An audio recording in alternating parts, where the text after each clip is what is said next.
Mula sa pinakamalawak na newsroom sa buong Pilipinas. Ito ang Radyo Pilipinas News Update.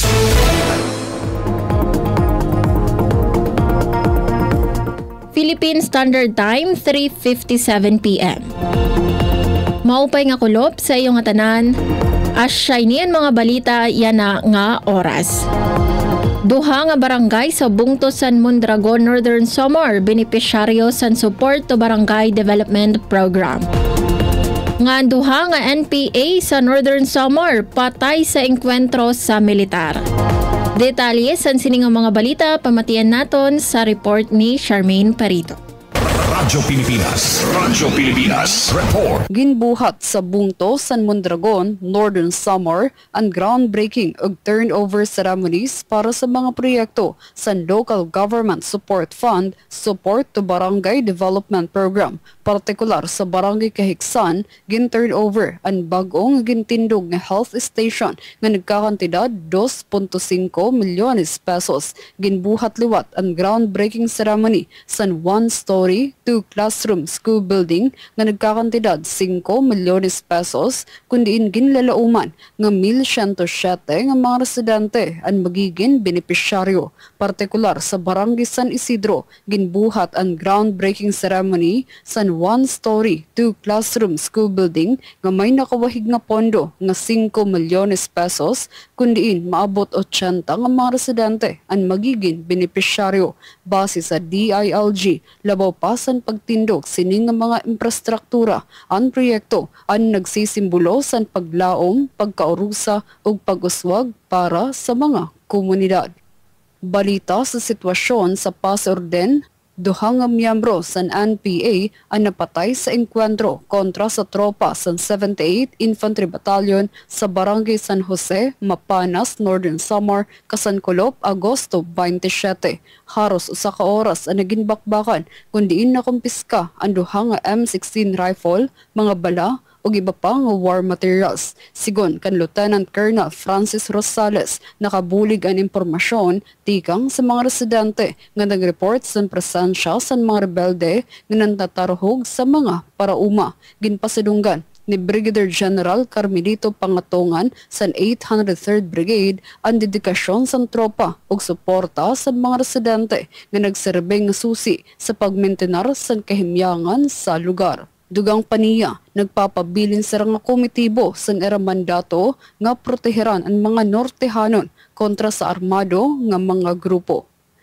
Para sa Bagong Pilipinas, Charmaine Perito, Radyo Pilipinas, Radyo Publiko, Calbayog. Para sa aton katapusan nga mga balita, DOH ng DepEd naglansar sa libre nga school-based immunization sa Eastern Visayas. Ngan suporta sa kabataan ngan edukasyon ginhatagan doon sa special LSB meeting sa Catbalogan. Detalye pamatian naton sa akon report. Radyo Pilipinas Report. Padayon ang Department of Health o DOH Eastern Visayas kabulig ang Department of Education o DepEd sa pagpapatuman sa school-based immunization program yan ang Agosto hangtod Setyembre 2025 sa mga magkadordelain nga eskwelahan sa rehiyon. Katuyuanan sa programa nga pakusgon ang proteksyon sa mga estudyante kontra sa mga sakit nga pwede malikyan sa bakuna. Kalakip sini ang paghahatag sa measles, rubella, ngan tetanus, diphtheria para sa mga grade 1 o grade 7, samtang ang mga grade 4 nga babayi nga mga estudyante nga may edad siyam hangtod 14 in mga karawat sa HPV vaccine para malikyan ang cervical cancer.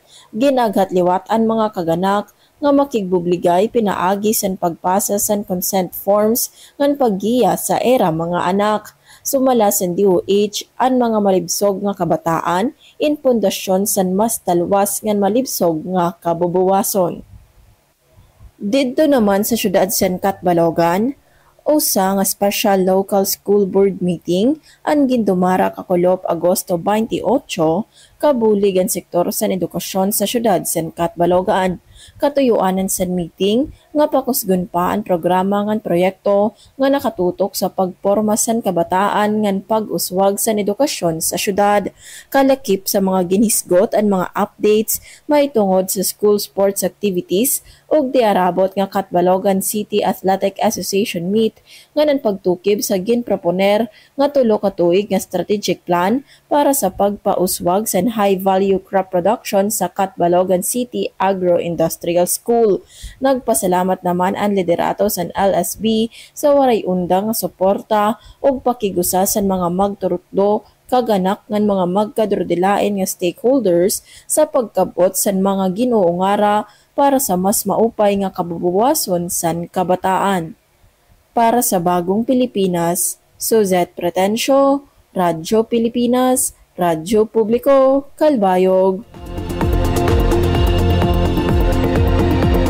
Asya doon kabugusan sa mga balita yan na nga oras. Padayon kamo pamati sa DYOG Radyo Pilipinas, Radyo Publiko, Kalbayog para sa mga news updates. Ini si Suzette Pretencio para sa Radyo Pilipinas, Radyo Publiko. Mula